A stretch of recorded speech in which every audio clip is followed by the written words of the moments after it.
The fluorescent lights of the Quick Mart gas station buzzed overhead like dying insects, casting harsh shadows across the cracked linoleum floor. At 11:47 p.m. on a Tuesday night in December, the world outside was a canvas of bitter cold and swirling snow, but inside, a young woman named Sarah clutched her 6-month-old daughter Emma closer to her chest, trying to shield her from the cruel reality that had become their life.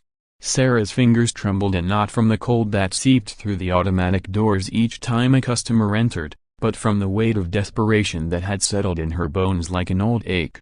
Her last $23 had been spent on baby formula and diapers 3 days ago. Since then, she had been diluting the remaining formula with water, watching helplessly as her daughter's cries grew weaker, more resigned. Tonight, Emma had refused even that watered-down sustenance, her tiny fists clenched in hunger-induced frustration. The gas station's microwave sat in the corner like a beacon of hope. Sarah had discovered it 2 nights ago when the night shift clerk, a kind elderly man named Frank, had noticed her predicament and quietly mentioned that customers were welcome to heat their food. She had been coming here since then, warming the precious little formula she had left, hoping nobody would question why a young mother and her baby were spending their nights in a gas station.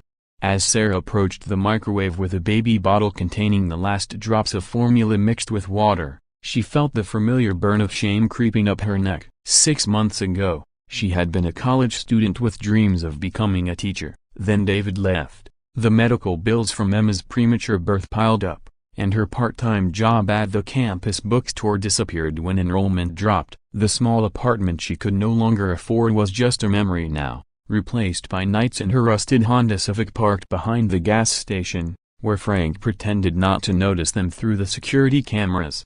30 seconds should do it, she whispered to Emma, whose blue eyes so much like David's gazed up at her with the kind of trust that broke Sarah's heart daily. The microwave hummed to life, and Sarah found herself holding her breath, as if the simple act might somehow change their circumstances. Behind her, the electronic chime of the door announced another late-night customer. Sarah didn't turn around as she had learned that making eye contact with strangers only invited questions she couldn't bear to answer. Instead, she focused on the rotating bottle inside the microwave, counting the seconds until the machine would beep and she could test the temperature against her wrist, the way her mother had taught her during those precious few weeks when everything still seemed possible.